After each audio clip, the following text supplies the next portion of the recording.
السلام علیکم ورحمۃ اللہ وبرکاتہ۔ آپ دیکھ رہے ہیں یوٹیوب چینل سیکنڈ ہسٹری۔ تو ویورز، آج ہم جانیں گے جنات کی ہسٹری۔ اس سے پہلے آپ چینل کو سبسکرائب کر لیں اور ویڈیو کو شیئر کرنا مت بھولیے گا۔ کتاب و سنت کی نصوص جنوں کے وجود پر دلالت کرتی ہیں اور ان کو زندگی اور وجود دینے کا مقصد اور غرض و غایت اللہ وحدہ لا شریک کی عبادت ہے۔ فرمانے باری تعالیٰ ہے، اور میں نے جنوں اور انسانوں کو محض اس لیے پیدا کیا کہ وہ صرف میری ہی عبادت کریں۔ اور اللہ تعالیٰ کا ارشاد ہے، اے جنوں اور انسانوں کی جماعت، کیا تمہارے پاس تم میں سے ہی رسول نہیں آئے تھے جو تم میں میرے احکام بیان کرتے؟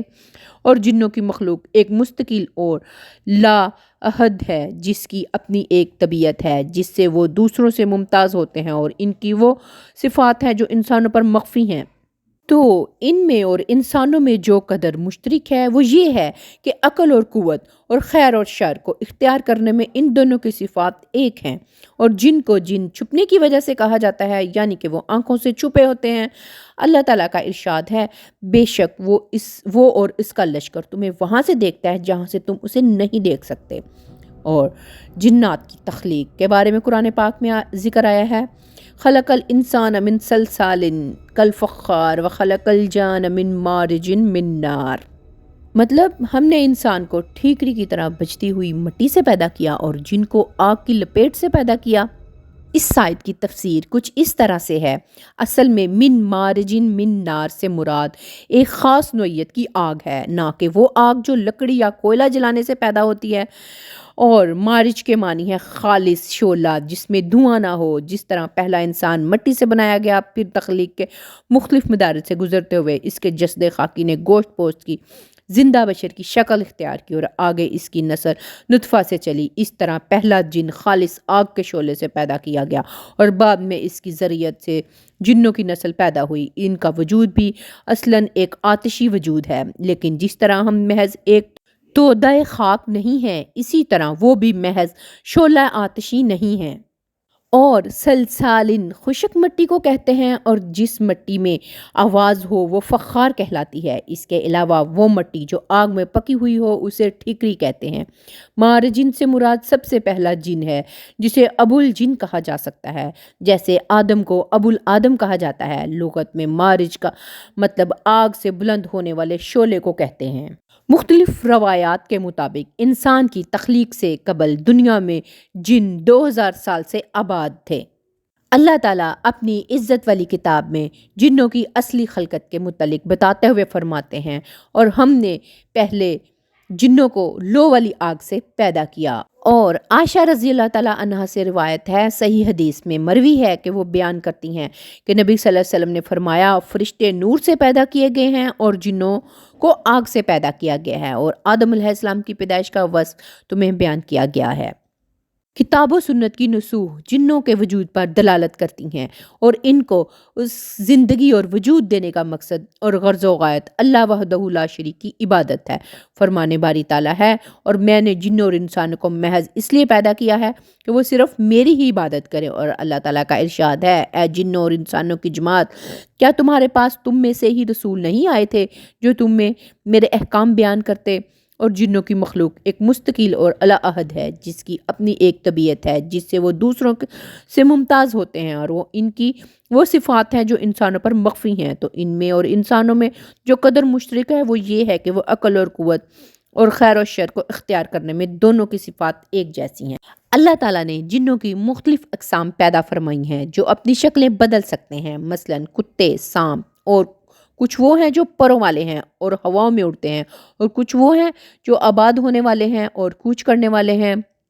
اللہ تعالیٰ نے جنوں کو وہ قدرت دی ہے اور وہ طاقت دی ہے جو انسان کو نہیں دی۔ اللہ تعالیٰ نے ہمارے لیے ان کی بعض قدرات بیان کی ہیں، ان میں سے بعض یہ ہیں، انتقال اور حرکت کے اعتبار سے سری ہیں۔ اللہ تعالیٰ کے نبی سلیمان علیہ السلام سے ایک سخت اور چلاک جن نے یمن کی ملکہ کا تخت بیت المقدس میں اتنی مدت میں لانے کا وعدہ کیا کہ ایک آدمی مجلس سے نہ اٹھا ہو۔ ارشاد باری تعالیٰ ہے، ایک قوی ہیکل جن کہنے لگا، اس سے پہلے کہ آپ اپنی مجلس سے اٹھے میں اسے آپ کے پاس لا کر حاضر کر دوں گا۔ یقین مانے میں اس پر قادر ہوں اور ہوں بھی امانت دار۔ جس کے پاس کتاب کا علم تھا وہ بول اٹھا کہ آپ پلک جھپکائیں، میں اس سے بھی پہلے آپ کے پاس پہنچا سکتا ہوں۔ جب آپ نے اسے اپنے پاس پایا تو فرمانے لگے، یہ میرے رب کا فضل ہے۔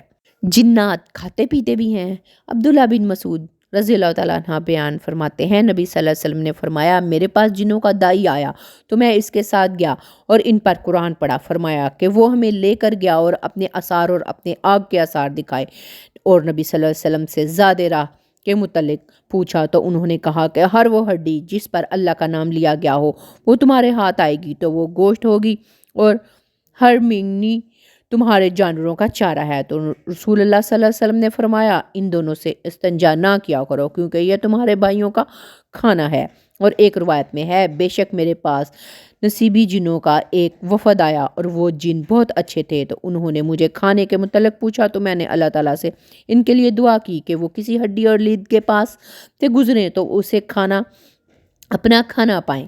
تو جنوں میں سے مومن جنوں کا کھانا ہر وہ ہڈی ہے جس پر اللہ کا نام لیا گیا ہو، کیونکہ نبی صلی اللہ علیہ وسلم نے ان کے لیے جس پر بسم اللہ نہ پڑھی گئی ہو اسے ان کے لیے مباح قرار نہیں دیا، اور وہ جس پر بسم اللہ نہیں پڑھی گئی وہ کافر جنوں کے لیے ہے۔ قرآن پاک میں شیطان کی پناہ کے متعلق آیا ہے، جنوں کی اذیت سے بچو، جبکہ جن ہمیں دیکھتے ہیں اور ہم انہیں نہیں دیکھ سکتے، تو اس لیے نبی صلی اللہ علیہ وسلم نے ہمیں ان کی اذیت سے بچنے کے لیے بہت سے طریقے سکھائے ہیں، مثلا شیطان مردود سے اللہ تعالیٰ کی پناہ میں آنا اور سورہ فلق اور سورہ ناس پڑھنا۔ قرآن میں آیا ہے کہ اور دعا کریں، اے میرے رب میں شیطانوں کے وسوسوں سے تیری پناہ چاہتا ہوں، اور اے میرے رب میں تیری پناہ چاہتا ہوں کہ وہ میرے پاس آئیں۔ اور اسی طرح گھر میں داخل ہونے سے اور کھانا کھانے سے اور پانی پینے سے اور جمعہ سے پہلے بسم اللہ الرحمن الرحیم، جیسے کہ نبی کریم صلی اللہ علیہ وسلم کا ارشاد ہے، جب انسان بیت الخلاء جاتا ہے تو بسم اللہ کہے۔ نبی کریم صلی اللہ علیہ وسلم کے صحابہ میں سے ایک آدمی جن سے ملا اور اس سے مقابلہ کیا تو انسان نے جن کو پچھاڑ دیا، تو انسان کہنے لگا، کیا بات ہے، میں تجھے دبلا پتلا اور کمزور دیکھ رہا ہوں اور یہ تیرے دونوں بازو ایسے ہیں جیسے کتے کے ہوں، کیا سب جن اسی طرح کے ہوتے ہیں یا ان میں سے تو ہی ایسا ہے؟ تو اس نے جواب دیا کہ نہیں، اللہ کی قسم میں تو ان میں سے کچھ اچھی پسلی والا ہوں، لیکن میرے ساتھ دوبارہ مقابلہ کر، اگر تو نے مجھے پچھاڑ دیا تو میں تجھے ایک نفع مند چیز سکھاؤں گا۔ تو کہنے لگا، ٹھیک ہے کہ تو آیت الکرسی پڑھا کر، تو کیونکہ جس گھر میں آیت الکرسی پڑھی جاتی ہے وہاں سے شیطان اس طرح نکلے گا کہ جیسے گدھے کی طرح اس کی ہوا خارج ہوگی، اور پھر وہ صبح تک اس گھر میں نہیں آئے گا۔ ابن عباس فرماتے ہیں، ابلیس فرشتوں کے اس قبیلے سے تعلق رکھتا تھا جسے جن کہا جاتا ہے۔ اس قبیلہ کے فرشتوں کو آگ کی گرم لو سے پیدا کیا گیا تھا۔ یہ لو شعلہ میں نظر نہیں آتی، صرف محسوس کی جا سکتی ہے، اور تمام حدت اسی میں ہوتی ہے۔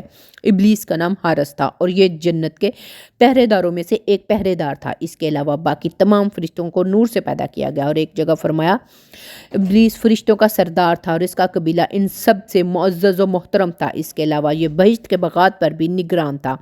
اسے آسمان دنیا اور زمین کی بادشاہت بھی بخشی گئی تھی۔ ابو مالک رحمہ اللہ اور ابو صالح رحمہ اللہ علیہ، ابن عباس اور مروہ ہمدانی، ابن مسعود اور دیگر اصحاب رسول صلی اللہ علیہ وسلم سے نقل کرتے ہیں کہ انہوں نے فرمایا، ابلیس کو آسمان دنیا پر مقرر کیا گیا تھا۔ اس کا تعلق فرشتوں کے اس گروہ سے تھا جسے جن کہا جاتا ہے۔ ان کا نام جن اس لیے رکھا گیا تھا کہ یہ جنت کے محافظ و نگران تھے، اور ابلیس بھی اپنی بادشاہت کے ساتھ ساتھ محافظ و نگران تھا، اور یہ بہت زیادہ عبادت گزار تھا۔ اسلام سے پہلے بھی عربوں میں جنوں کے تذکرے موجود تھے۔ اس زمانے میں سفر کرتے وقت جب رات آدھی ہو جاتی تھی تو مسافر اپنے آپ کو جنوں کے سردار کے سپرد کر کے سو جاتے تھے۔ جنات نے دنیا میں فتنہ و فساد برپا کر رکھا تھا۔ قرآن میں حضرت سلیمان کے متعلق بیان کیا گیا ہے کہ ان کی حکومت جنوں پر بھی تھی۔ حضرت سلیمان نے جو عبادت گاہیں ہیکل بنوائی تھی وہ جنوں ہی سے بنوائی تھیں۔ جنات سے جائز کام لیا جا سکتا ہے۔ شریعت میں ان سے جائز کام کروانے میں کوئی حرج نہیں، البتہ شریعت کے خلاف کام لینا حرام ہے۔ دوسروں پر ظلم و زیادتی کرنا، کسی کے مال کو غصب کرنا، کسی کو تنگ کرنا، دوسروں کے حقوق غصب کرنا، ایسے کاموں میں جنات سے مدد لینا جائز نہیں بلکہ حرام ہے۔ تو ویورز، یہ تھی آج کی جنات کی ہسٹری۔ امید کرتی ہوں کہ آپ کو پسند آئی ہوگی۔